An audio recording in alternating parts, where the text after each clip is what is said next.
Kasih karunia dan damai sejahtera Allah, itulah yang memelihara hati dan pikiranmu sekalian di dalam Kristus Yesus Tuhan kita. Amin. Saudara-saudari, firman Allah untuk kita saat ini terambil dari kitab Roma pasal 16 ayat 17. Tetapi aku menasihatkan kamu, saudara-saudara, supaya kamu waspada terhadap mereka yang bertentangan dengan pengajaran yang telah kamu terima, menimbulkan perpecahan dan godaan. Sebab itu hindarilah mereka. Roma 16 ayat 18. Sebab orang-orang demikian tidak melayani Kristus, Tuhan kita, tetapi melayani perut mereka sendiri. Dan dengan kata-kata yang mereka muluk-muluk dan bahasa mereka yang manis, mereka menipu orang-orang yang tulus hatinya. Roma 16 ayat 20. Semoga Allah, sumber damai sejahtera, segera akan menghancurkan iblis di bawah kakimu. Kasih karunia Yesus Tuhan kita menyertai kamu.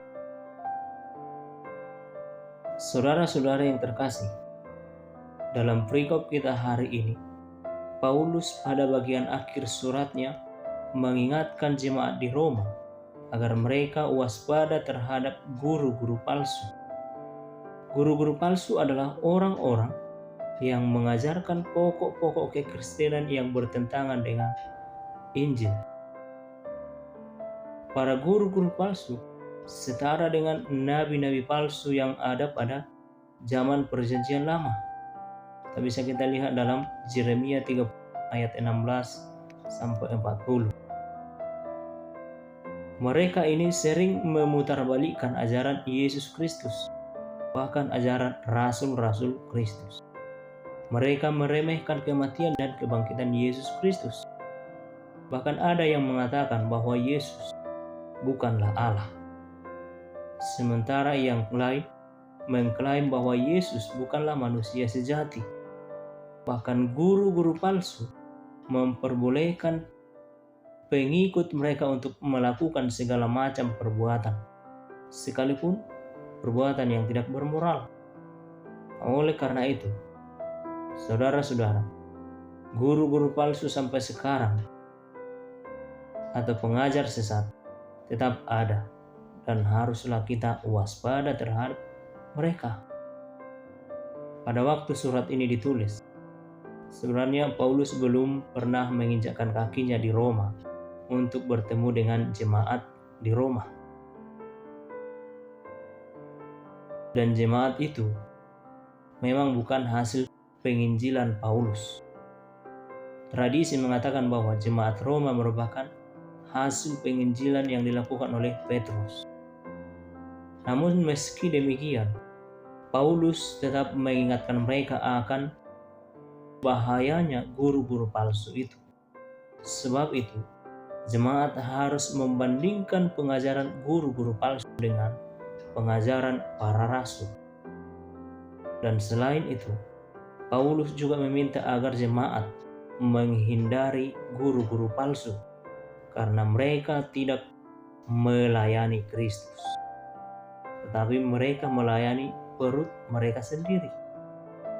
Kata-kata mereka muluk-muluk dan bahasa mereka manis-manis, tetapi sesungguhnya itu adalah tipuan belaka. Mereka lah yang menyebabkan jemaat terpecah belah. Mereka lah yang menyebabkan jemaat kacau balau. Sehingga Paulus harus bersusah payah untuk mengoreksi dan membimbing kembali jemaat-jemaat tersebut. Misalnya jemaat di Korintus. Saudara-saudari, guru-guru palsu selalu ada dari masa ke masa. Datang silih berganti mengajarkan penawaran yang menarik atau pengajaran yang menarik di telinga dan hati kita. Bahkan kadang-kadang dengan iming-iming tertentu untuk menarik kita menjadi pengikut. Salah satunya saksi Yehova. Dalam hal ini, Paulus dengan tegas mengingatkan agar umat Tuhan tetap waspada dan menghindari mereka. Dan harus kita mendengar ini.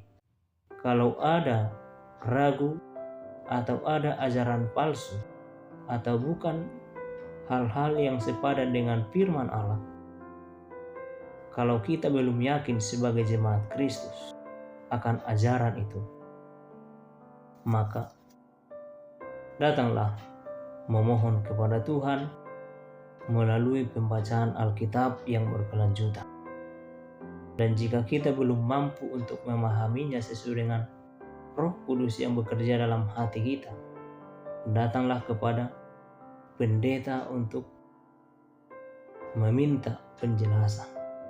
Oleh karena itu, kiranya kasih setia Allah Bapa memelihara dan menolong kita untuk menentang dan menolak seluruh pengajaran yang tidak berlandaskan Alkitab. Tuhan memberkati kita. Amin.